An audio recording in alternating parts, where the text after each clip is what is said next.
Vladimir Putin calls for tighter security around the only bridge connecting Crimea to Russia after it was severely damaged in an explosion. And that picture, again, extraordinary pictures that we've seen of Crimea and that bridge explosion that connects Crimea and Russia. This paper is The Observer. The paper saying Putin has been dealt a bitter blow after the Kerch bridge was crippled by the blast.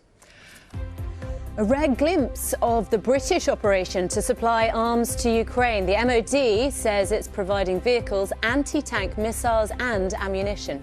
Now, the Ministry of Defence has for the first time revealed its arms supply operation to Ukraine, which includes more than 10,000 anti-tank missiles and nearly 3 million rounds of ammunition. Well, journalists have been invited to join a flight carrying tons of weapons to an undisclosed location in Eastern Europe to show this operation in action. Our correspondent Duncan Kennedy reports from RAF Bryce Norton in Oxfordshire. These are just some of the weapons Britain is sending to Ukraine. It's the first time since the start of the war the media have been allowed to film the operation. We stand absolutely united with Ukraine in defence of freedom and democracy and a nation's right to be sovereign. We take off, but we're not told where we're going to protect the safety of the crews who fly these missions. EZ-23 Yankee Victor descent. Some of these boxes are holding brimstone missiles. Britain has now sent more than 10,000 anti-tank weapons to Ukraine. It's dark when we land, and the operation to offload doesn't take long. This plane alone has brought 12 tons of weapons. These missions are so sensitive, we've been asked not to say where we've landed or even what country we're in. All I can say is that we're somewhere in Eastern Europe. We're on the ground for less than 2 hours. The doors are shut and we head back to the UK. There'll be many more flights like this to come. Duncan Kennedy, BBC News. Well, the former British Army Lieutenant Colonel and defence expert Glenn Grant joined us now from Riga. First of all, just talking about those pictures there, seeing those shipments of military support going to Ukraine. What do you read into that in terms of British support for the Ukrainian forces at the moment? Well, the British support has been solid and actually wonderful since even before the major part of the war started in February, and we're probably the second largest provider in terms of cash overall for Ukraine, and it's really important that this keeps going because this war is not stopping in a hurry, and the British equipment is absolutely vital and important to the war effort. Are they getting what they need from their international allies at the moment, particularly as the dynamics of this war change? Well, they're getting a lot of the weapons that they want. Not necessarily enough. I mean, they're still very, very artillery poor compared to the Russian side, who've got many more guns and still much more ammunition than our side.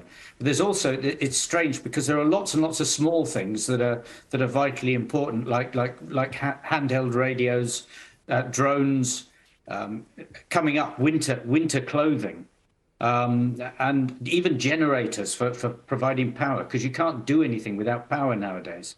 And there's lots of small things that aren't getting through, and those are being provided largely by volunteers, voluntary contributions internationally and from inside Ukraine.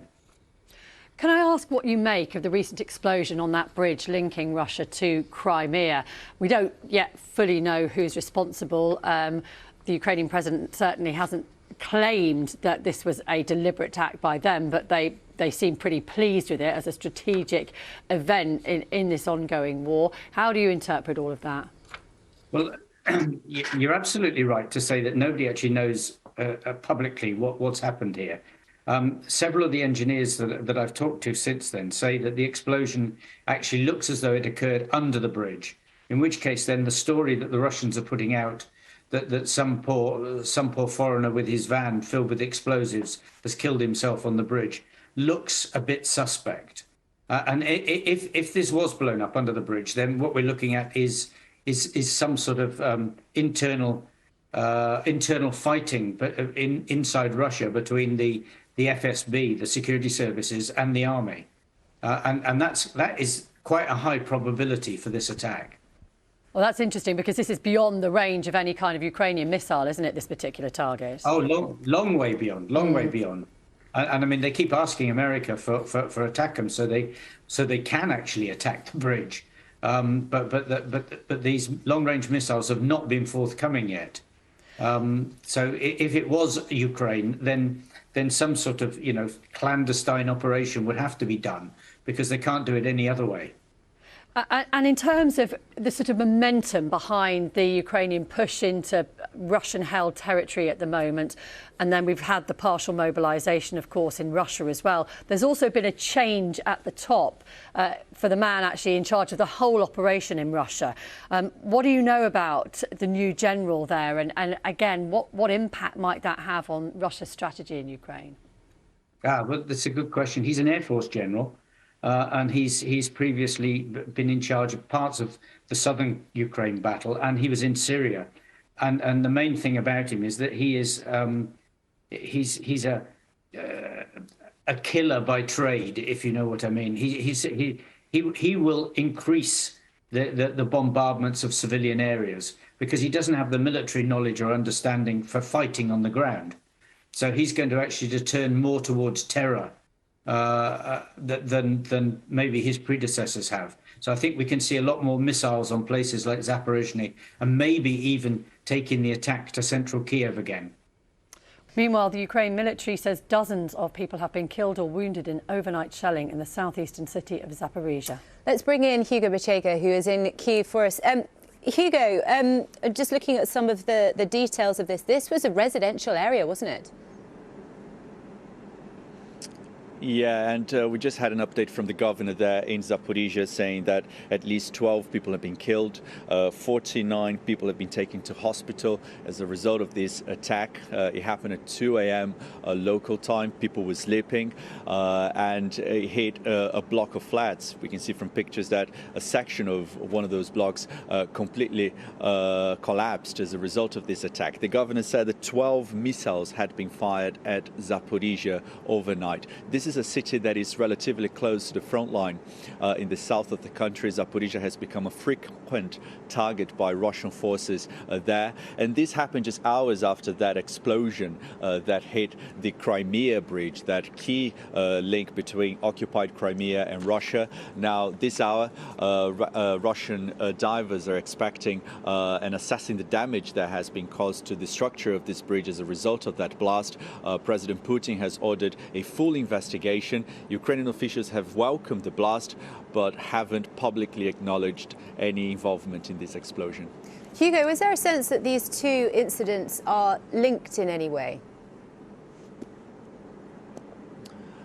Well, I think there was the fear yesterday that the Russians could retaliate, could launch an attack in response to this attack. I think there's some voices in Russia calling for some kind of response. So that's definitely the fear. And Zaporizhzhia has been attacked a number of times in recent weeks, again, because it's very close to the front lines, to those Russian-occupied territories. And I think it's very important to keep in mind the symbolism of this bridge. So it's very important for President Putin personally. It was built in 2018. It was opened in 2018 as a symbol of Russia's occupation of Crimea. And the Ukrainians have been saying all along that they want to recapture Crimea, and they see this bridge as a legitimate target for their military.